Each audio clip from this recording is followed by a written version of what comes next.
شادیدہ آشیراز اسلام پر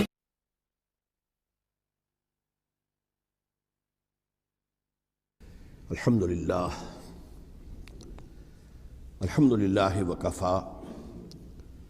والصلاة والسلام علی عباده الذین اصطفى خصوصا علی افضلهم وخاتم النبیین محمد الامین وعلی آلہ وصحبہ اجمعین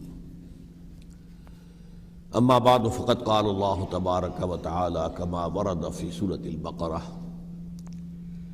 اعوذ باللہ من الشیطان الرجیم بسم اللہ الرحمن الرحیم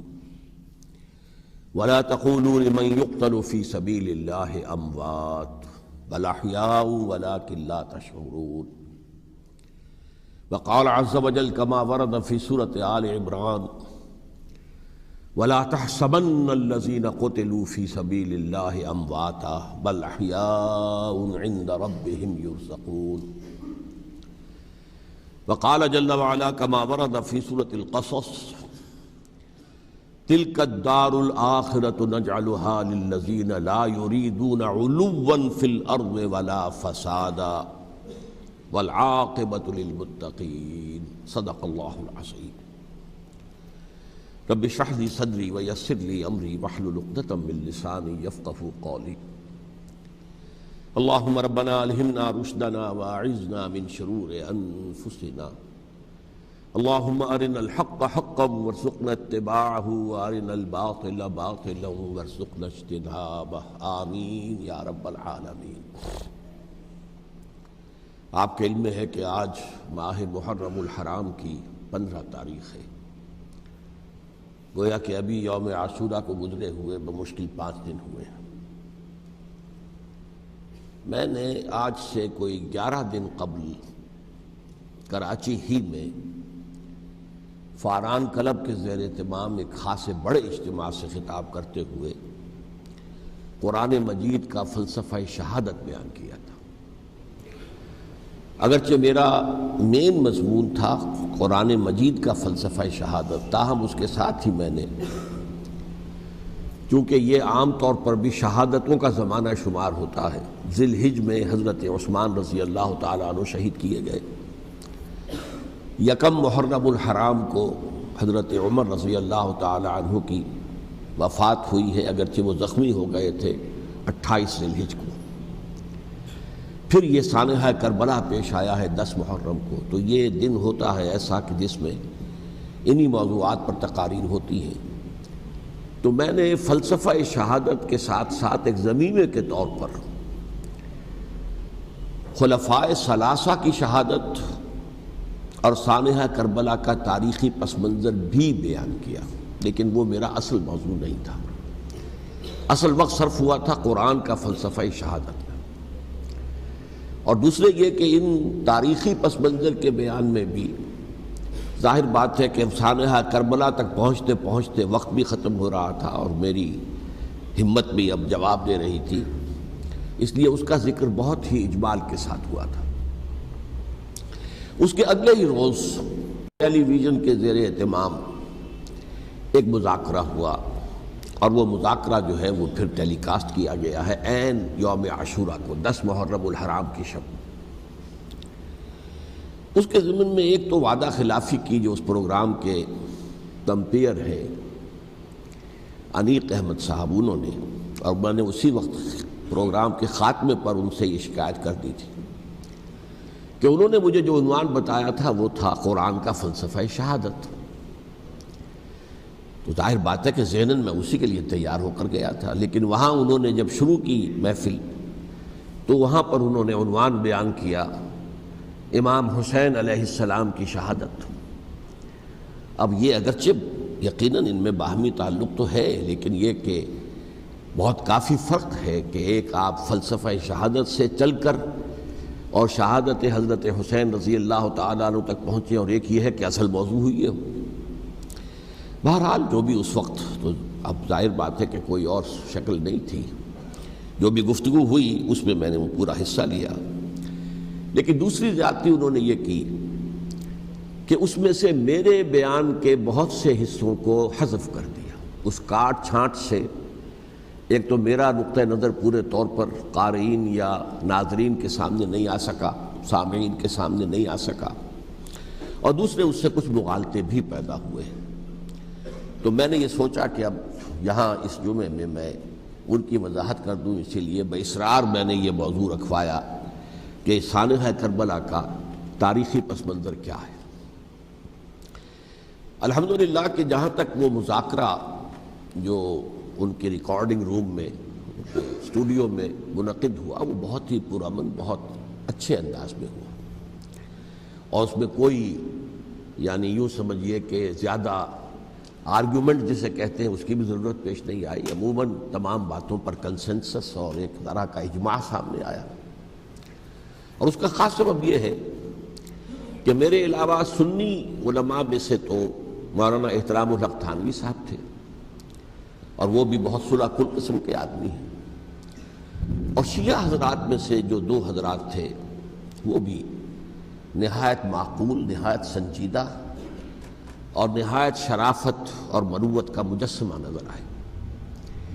ان میں سے ایک صاحب سے میری پرانی یاد اللہ ہے، علامہ ڈاکٹر قلب صادق، ان کا تعلق لکھنؤ سے ہے، اور یہ میرے اندازے میں پوری طریقے سے نہیں کہہ سکتا، اس وقت جو بر عظیم پاک و ہند میں نامور علماء ہیں اہل تشیع کے، ان میں سے یہ چوٹی کی شخصیت ہے،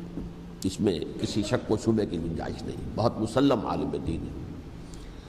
نہ صرف عالم دین ہے بلکہ ڈاکٹریٹ بھی انہوں نے کی ہوئی ہے۔ دوسری بات یہ کہ یہ بھی لکھنؤ کے رہنے والے تھے، اور مولانا سید ابو الحسن علی ندوی رحمۃ اللہ علیہ وہ بھی لکھنؤ کے، رائے بریلی کے رہنے والے تھے جو 40-45 میل دور ہے، لیکن ان کا اصل مرکز تو آپ کو معلوم ہے دارالعلوم ندوۃ العلماء لکھنؤ۔ تو ان کے ساتھ ان کے بڑے ہی برادرانہ تعلقات رہے، ایک دوسرے سے بڑی محبت، اور مولانا علی میاں رحمۃ اللہ علیہ بھی ان کے اجتماعات میں جا کر شریک ہوتے رہے ہیں، اور انہوں نے ایک فقرہ بھی نقل کیا مولانا علی میاں رحمۃ اللہ علیہ کا کہ آج ہمیں کوفے اور دمشق کی طرف دیکھنے کی ضرورت نہیں ہے بلکہ کربلا کی طرف دیکھنے کی ضرورت ہے۔ تو بہرحال مولانا علی میاں رحمۃ اللہ علیہ کو جو خاص تعلق تھا حضرت علی رضی اللہ تعالیٰ عنہ کی ذات کے ساتھ، اس پر تو ان کی ایک عظیم تصنیف جو ہے حضرت علی کی سیرت مطہرہ پر وہ خود دلالت کرتی ہے۔ تو علامہ ڈاکٹر قلب صادق جو ہیں وہ ایک تو اہل تشیع کے چوٹی کے علماء میں سے ہیں، مولانا علی میاں کے ساتھ ان کے برادرانہ تعلقات تھے، خود میرے ساتھ ان کا معاملہ یہ رہا۔ اس کی وجہ کیا ہے کہ یہ اتحاد بین المسلمین کے بہت بڑے داعی اور علم بردار ہیں۔ شیعہ سنی جو ہے منافرت اور مخاصمت کی بجائے چاہتے ہیں کہ مفاہمت ہو اور قرب ہو اور غلط فہمیوں کا ازالہ ہو، اسی وجہ سے ان کی خصوصی نظر عنایت مجھ پر رہی ہے۔ مجھے یہ تو پوری طرح یاد نہیں کہ کراچی میں بھی ان سے ملاقات ہوئی تھی یا نہیں، لیکن ایک مرتبہ لاہور تشریف لائے تھے اور وہاں مجھ سے ملاقات ہوئی۔ پھر ایک مرتبہ میں نیو یارک میں تھا اور اتفاقاً ان کا بھی وہیں پر قیام تھا یا تشریف آوری ہو گئی تھی، تو وہاں بھی بڑی مفصل ملاقات کے لیے وہ تشریف لائے تھے۔ پھر میرا جو ایک کتاب کہہ لیں درمیانی شے ہے، شیعہ سنی مفاہمت کی ضرورت اور اہمیت،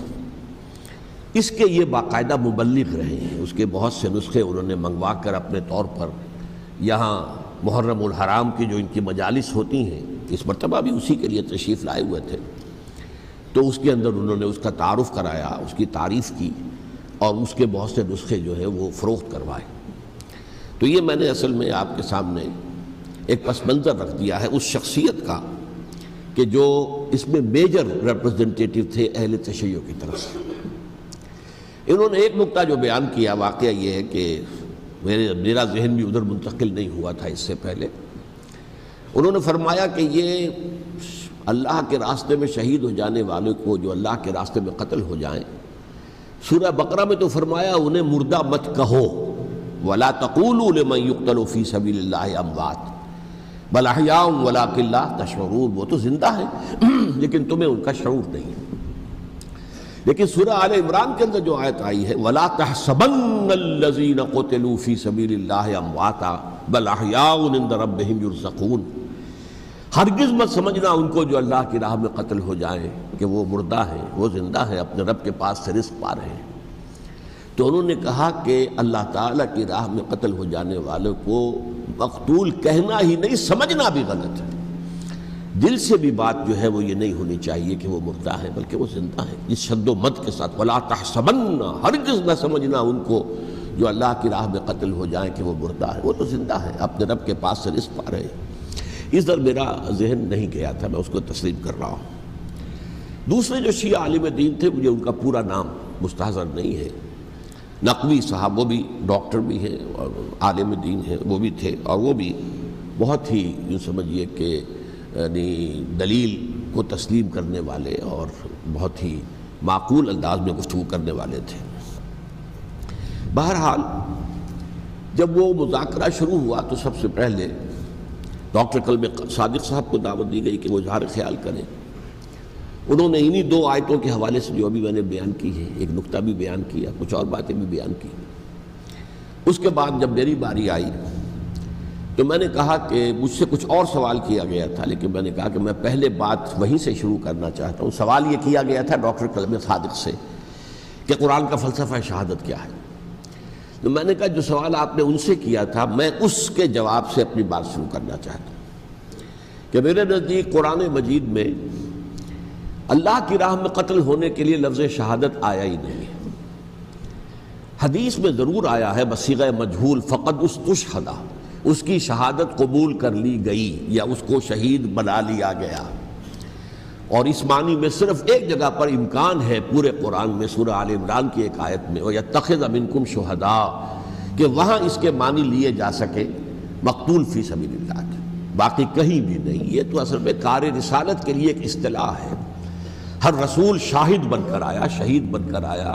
یہاں دنیا میں وہ اپنے عمل سے، اپنے قول سے، انفرادی اجتماعی سطح پر حق کی گواہی دیتا رہا، اور قیامت کے دن کھڑے ہو کر پروزیکیوشن وٹنس کی حیثیت سے اپنی قوم کے خلاف گواہی دے گا کہ اللہ میں نے ان کے سامنے تیرا پیغام پہنچا دیا تھا، اب جو کچھ انہوں نے کیا اس کے ذمہ دار یہ ہے۔ دے کانٹ پلیڈ اگنورنس، وہ یہ نہیں کہہ سکتے کہ ہمیں معلوم نہیں تھا، ہمیں بتایا نہیں گیا تھا۔ بہرحال اس پر مجھے بڑی خوشی ہوئی جب علامہ نقوی صاحب نے اس نقطے کو بہت سراہا، اور انہوں نے تسلیم کیا کہ کچھ دنوں سے مجھے بھی یہ خیال ہو رہا تھا، یعنی یہ کہ یہ کوئی زیادہ پرانا خیال ان کا نہیں تھا۔ انہوں نے فرمایا کچھ دنوں سے مجھے بھی یہ خیال ہو رہا تھا کہ قرآن میں تو یہ لفظ شہید اور شہادت اس معنی میں ہے ہی نہیں۔ میرا گمان یہ ہے کہ چونکہ اس موضوع پر میں نے بہت تقریریں کی ہیں، سال ہر سال سے تقریریں کر رہا ہوں، قرآن کا فلسفہ شہادت کیا ہے، اور اس کے حوالے سے یہ کہ امت مسلمہ کا کیا فرض منصبی ہے، شہادت علی الناس کی کیا ذمہ داری ہے جو امت مسلمہ پر ہے۔ تو یہ تو میری دعوت قرآنی کے اہم مضامین میں سے ہے، تو ہو سکتا ہے کہ میری ہی کسی تقریر کی کوئی اڑتی ہوئی خبر ان کے کانوں تک پہنچی ہو، واللہ عالم، لیکن انہوں نے اس نقطے کو سراہا، اور مجھے اللہ کے فضل و کرم سے مجھے اس پر خوشی ہوئی کہ بجائے اس کے کہ وہ اس پر کوئی آرگیومنٹ کرتے، کوئی بحث و تبحیث کرتے، انہوں نے میری اس بات کو تسلیم کیا اور اس کی گویا کہ تائید کی۔ پھر میں نے عرض کیا کہ جہاں تک خلفائے ثلاثہ کی شہادت کا اور شہادت حسین یا سانحہ کربلا رضی اللہ تعالی عنہم اجمعین کا تعلق ہے، اصل میں اس کو نہیں سمجھ سکتے لوگ جب تک کہ ریولوشن اور کاؤنٹر ریولوشن کا فلسفہ سمجھ میں نہ آئے۔ جب کسی ملک میں، کسی خطہ ارضی میں کوئی انقلابی تحریک چل رہی ہوتی ہے، ظاہر بات ہے ابتدا میں تو انقلابی لوگ چند ہوتے ہیں، کمزور ہوتے ہیں، ضعیف ہوتے ہیں، ان سے کوئی خطرہ محسوس نہیں ہوتا، لیکن کشاکش کے دوران ایک وقت آ جاتا ہے کہ پھر جو مخالف انقلاب ہیں وہ یہ سمجھ بیٹھتے ہیں، سمجھ جاتے ہیں کہ اب ہماری پیش نہیں جا رہی، اب ہمارا بس نہیں چلے گا، لہذا سر جھکا دو۔ اسے پنجابی محاورے میں کہا جاتا ہے نیوی پاؤ، اس وقت تو وقت کو گزارو، اب اس کے بعد پھر کوئی موقع ملا تو دیکھیں گے کہ اس انقلاب کو ہم انڈو کر سکیں، کاؤنٹر ریولوشنری موومنٹس۔ یہ اصل میں فلسفہ سمجھ میں نہ آئے، اور ریولوشن کا فلسفہ سمجھ میں نہ آئے تو سیرت النبی سمجھ میں نہیں آ سکتی۔ منہج انقلاب نبوی میری کتاب ہے، اس کو پڑھیے تو سیرت کا وہ تجزیہ آپ کے سامنے آئے گا جو آپ کی آنکھیں کھول دے گا کہ سیرت کو ہم کیا سمجھتے رہے اور سیرت اصل میں ہے کیا۔ بہرحال یہ کاؤنٹر ریولوشنری موومنٹس تھیں کہ جب عرب میں حضور کو فیصلہ کن قوت حاصل ہو گئی تو جو بھی مخالفین تھے انہوں نے سر جھکا لیا، سرنڈر کیا، اسلام لے آئے، گویا کہ چھپ گئے اسلام کے لبادے میں۔ لیکن وہ تھے اسی طاق میں کہ پھر کبھی موقع ملے تو پھر ہم اس نظام کو دہو بالا کر دیں، تلپٹ کر دیں۔ یہ رد عمل سب سے پہلے خود عرب کے اندر پیدا ہوا، کیونکہ مشرکین عرب کو جب سورہ توبہ کی پہلی 6 آیات نازل ہوئی ہیں جن میں الٹیمیٹم دے دیا گیا کہ اب کسی مشرک قبیلے سے کوئی معاہدہ اللہ کا اور اس کے رسول کا نہیں ہوگا، تمہیں 4 مہینے کی مہلت دی جا رہی ہے، یا ایمان لے آؤ اور یا تمہیں قتل کر دیا جائے گا۔ یہ بہت سخت آیات ہے قرآن کی، سورہ توبہ کی ابتدائی 6 آیات، اور حضرت علی رضی اللہ تعالیٰ عنہ کا کہنا یہ ہے کہ اس آپ کو معلوم ہے کہ مصحف میں یہ واحد صورت ہے جس سے پہلے بسم اللہ الرحمن الرحیم نہیں لکھی، آپ کو نظر آتی، باقی 113 صورتوں کے شروع میں بسم اللہ الرحمن الرحیم ہے، تو کیا وجہ ہے یہاں کیوں نہیں ہے؟ حضرت علی کا فرمانا ہے کہ یہ صورت تو تلوار ہاتھ میں لے کر اتری ہے، اور بسم اللہ الرحمن الرحیم میں اللہ تعالیٰ کے 2 اسماء ہیں، الرحمن الرحیم، تو یہ گویا کہ اس سے متضاد صورتحال ہے کہ اب تمہارے لیے آخری موقع ہے، یا ایمان لے آؤ اور یا قتل کر دیے جاؤ۔ اس میں ایک تیسری گنجائش خود بخود نکلتی تھی، یا یہ ملک چھوڑ کر چلے جاؤ، اور ایسا بہت سے لوگوں نے کیا بھی، لیکن اکثر لوگوں نے گردن چکائی۔ لیکن رد عمل ظاہر ہوا، ایک تو مرتدین کھڑے ہو گئے جنہوں نے نئی نئی نبوتوں کو مان لیا، ایک مانعین زکوٰۃ کھڑے ہو گئے کہ ہم زکوٰۃ تمہیں نہیں دیں گے۔ یہ رد عمل تھا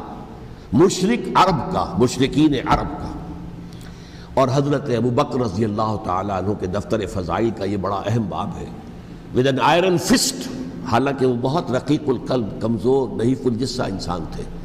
لیکن یہ کہ عظیمت کوہ ہمالیہ جو ہے ان کے اندر ظاہر ہوئی ہے، ود این آئرن فسٹ انہوں نے ان ساری جو رد عمل کی جو تحریکیں تھیں انہیں کچل کر رکھ لیا، اور پھر پورے عرب کو گویا کہ اثر نو اس میں اسلام کے نظام کو کنسولیڈیٹ کر کے حضرت عمر کے حوالے کر دیا رضی اللہ تعالیٰ عنہ۔ حضرت عمر کے زمانے میں جو جنگیں ہوئیں اس میں سلطنت روما جو ہے، جو اس وقت کی 2 سپر پاورز تھیں، سلطنت روما، قیصر روم، ہیراکلیس، ہرقل تھا اس وقت کا جو رومی جو قیصر روم تھا، حکمران تھا، شہنشاہ تھا، اور دوسری طرف ایرانی مملکت تھی، خسرو پرویز تھا۔ لیکن یہ کہ عیسائیت کے ساتھ اسلام کا اس طرح کا تصادم نہیں ہوا تھا حضور کے زمانے میں، بلکہ نجاشی رحمۃ اللہ علیہ نے تو مسلمانوں کو پناہ دی تھی۔ مقوقس پیٹریارک جو تھے اس کے الیگزینڈریا کے، انہوں نے حضور کے جو نامہ مبارک گیا تھا اس کا بہت اکرام کیا، تکریم کی، تحفے بھیجے حضور کی خدمت میں۔ ہرقل نے بھی کوشش کی تھی کسی طریقے سے، جیسے کوئی 250 برس پہلے یا 300 برس پہلے، 300 برس پہلے جیسے کانسٹنٹائن جو ایمپرر تھا روم کا، اس نے عیسائیت قبول کی تھی اور ساری سلطنت عیسائی ہو گئی تھی، لہذا اس کی سلطنت باقی رہی، اس کی حکومت باقی رہی۔ اسی طرح ہم سب مسلمان ہو جائیں، لیکن اس میں وہ ناکام ہو گیا۔ لیکن یہ کہ کوئی اس نے کنفرنٹیشن نہیں کی حضور سے۔ البتہ ایران کا معاملہ یہ تھا کہ اس کے پرخچے اڑ گئے، اس نے حضور کے نامہ مبارک کو چاک کیا تھا، حضور نے فرمایا جب اطلاع ملی کہ اس نے اپنی سلطنت کو چاک کر دیا ہے، اس کے ٹکڑے کر دیے۔ بہرحال وہاں رد عمل شدید تھا، اور ایرانی جان لیجئے کہ ان کے اندر بہت سٹرانگ نیشنلزم ہے، آج بھی ہے سٹرانگ نیشنلزم، لہذا ان کے ہاں رد عمل شدید تھا۔ ان کی تو سلطنت ختم ہو گئی، نسیہ منسیہ ہو گئی، وجود ہی نہیں رہا۔ لہذا وہاں سے جو کاؤنٹر ریولوشن شروع ہوا ہے وہ پھر ہرمزان جو ایک بہت بڑا جرنیل تھا، اس نے بڑی عیاری کے ساتھ اپنی جان بچائی تھی۔ یہ بڑا دلچسپ واقعہ ہے کہ وہ یعنی کنڈمڈ تھا اسلامی حکومت کی طرف سے، خلافت کی طرف سے، کہ وہ جہاں بھی پایا جائے اس کو قتل کرنا ہے۔ حضرت عمر کی عدالت میں لا کے پیش کیا گیا، حضرت عمر نے کہا یہ واجب القتل ہے، قتل کر دو اس کو۔ اس نے کہا اچھا مجھے ذرا پانی پلا دیجیے۔ حضرت عمر نے فرمایا ٹھیک ہے بھائی پانی لاؤ، پانی دے دو۔ پانی کا کٹورا کہ مجھے پہلے ضمانت دیجیے کہ جب تک میں یہ پانی نہ پی لوں مجھے قتل نہیں کیا جائے گا۔ ہاں ہمارا وعدہ ہے۔ اس نے وہ کٹورا پھینک دیا پانی کا، کرو مجھے قتل کیسے کرو گے، میں نے وہ پانی تو نہیں پیا۔ اس سے اپنے آپ کو بچایا اس نے۔ بہرحال آپ اختلاف کر سکتے ہیں کہ حضرت عمر کو اس عذر کو قبول نہیں کرنا چاہیے تھا، لیکن بہرحال ان کی اپنی مروت اور شرافت تھی کہ اپنے وعدے کا پاس کیا۔ اس کی سازش سے ابو لولو فیروز اس نے حضرت عمر کو شہید کیا۔ یہ گویا کہ دوسری کاؤنٹر ریولوشنری موومنٹ تھی۔ انہوں نے یہ سمجھا تھا کہ یہ ساری چکی جو چل رہی ہے جیسے چکی کی ایک کلی ہوتی ہے، وہ کلی جگہ سے ہٹ جائے تو چکی کیسے چلے گی؟ یہی بات حضرت علی نے فرمائی تھی حضرت عمر سے رضی اللہ تعالی عنہما۔ جب شام کے محاذ پر کچھ پسپائی سی ہو رہی تھی تو حضرت عمر نے ارادہ کیا میں خود جاؤں گا محاذ پر اور کمانڈ کروں گا۔ حضرت علی رضی اللہ تعالیٰ عنہ نے فرمایا کہ نہیں امیر المومنین آپ مت جائیں، چکی اسی وقت تک چلتی ہے جب تک کہ کلی گڑی ہوئی، آپ کلی ہیں اس وقت اس نظام کی جس کے گرد یہ اسلام کی چکی گھوم رہی، آپ مت جائیں۔ لہذا حضرت عمر نے ان کی بات مانی، اس قدر صائب مشورہ تھا جو دیا تھا۔ بہرحال انہوں نے یہ سمجھا تھا کہ عمر ہی کے بل پر چل رہا ہے یہ سب کچھ، لہذا عمر کو بیچ سے ہٹا دینے سب بیٹھ جائے گا۔ لیکن ظاہر بات ہے کہ محمد الرسول اللہ کی بنائی ہوئی عمارت صلی اللہ علیہ وسلم اتنی کمزور نہیں تھی۔ اس کے بعد حضرت عمر کے انتقال کے بعد حضرت عثمان کا انتخاب ہوا، اور حضرت عثمان کے بھی 10 سال پہلے جو ہے وہ بالکل حضرت عمر کی جو دور خلافت ہے اس کے بالکل مشابہ ہے، مماثل۔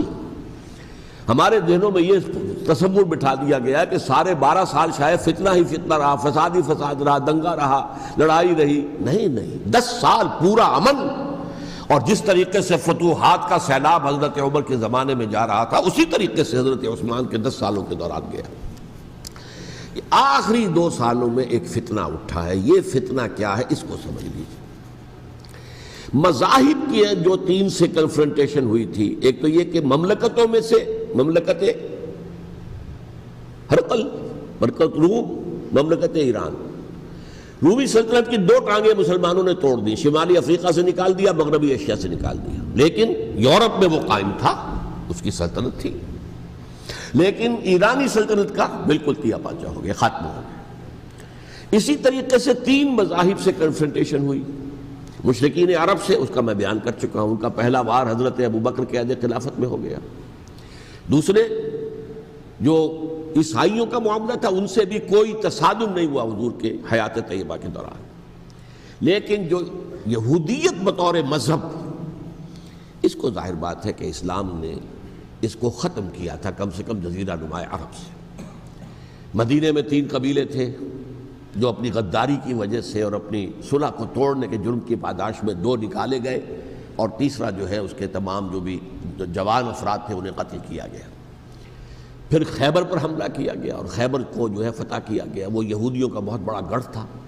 اور جو مدینے سے نکالے گئے تھے وہ بھی وہیں جا کر مقیم ہو گئے تھے۔ تو اس اعتبار سے، اور پھر یہودی اپنے آپ کو سمجھتے تھے اللہ کی طرف سے دنیا میں جو نمائندہ جو ہے امت وہ ہم ہیں، اب انہیں معزول کر کے امت محمد کو وہاں پر کھڑا کر دیا گیا صلی اللہ علیہ وسلم۔ لہٰذا وہ بہت زیادہ جو سمجھیے ایگریوڈ، سب سے زیادہ جن کو گزند پہنچا ہے حضور کے دست مبارک سے، وہ یہودی تھے۔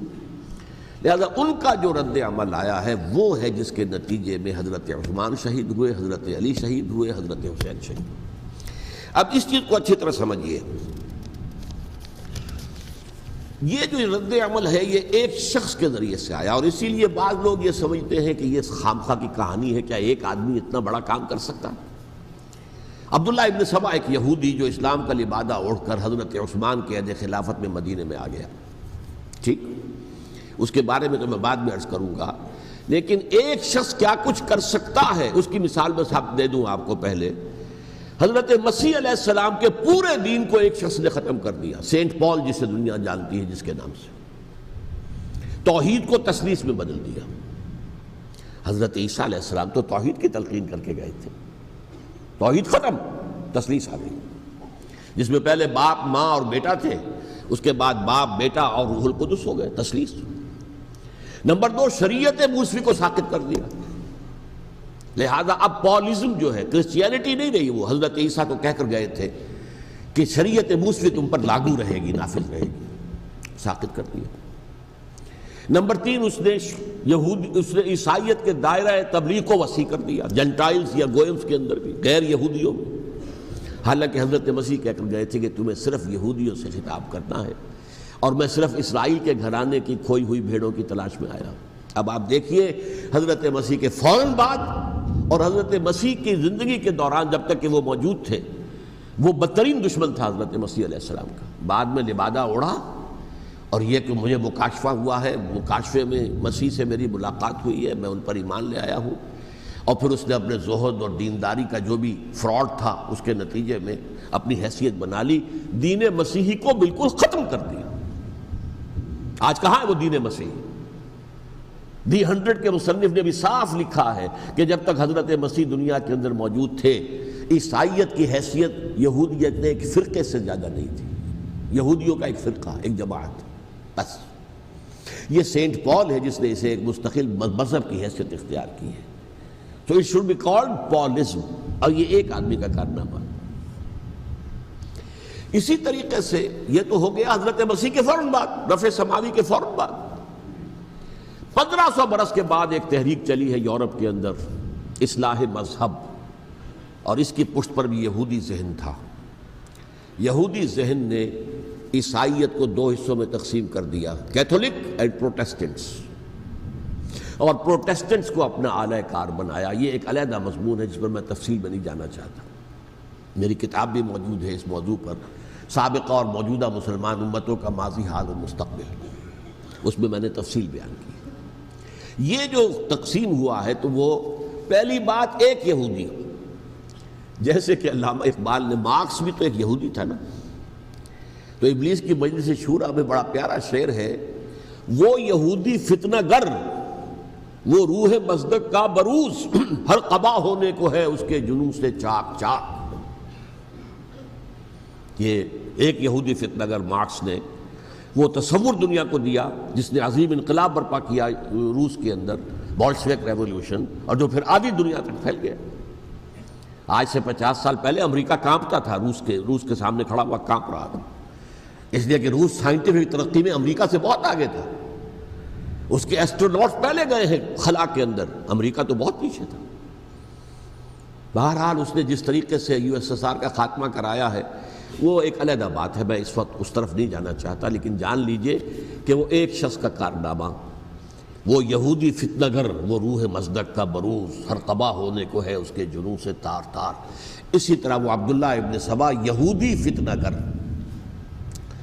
آج اہل تشیع میں سے بعض حضرات کہتے ہیں کہ یہ عبداللہ ابن سبا یہ تو افسانوی شخصیت ہے، اس کی حقیقت کوئی تھی ہی نہیں، حالانکہ ان کی اپنی کتاب میں رجال کشی کے اندر اس کا ذکر موجود ہے، اور یہ بھی موجود ہے کہ حضرت علی رضی اللہ تعالیٰ عنہ نے اپنے عہد خلافت میں اسے زندہ جلوایا ہے۔ اس کی وجہ کیا تھی؟ یہ آیا مدینے کے اندر اسلام کا لبادہ اوڑھ کر،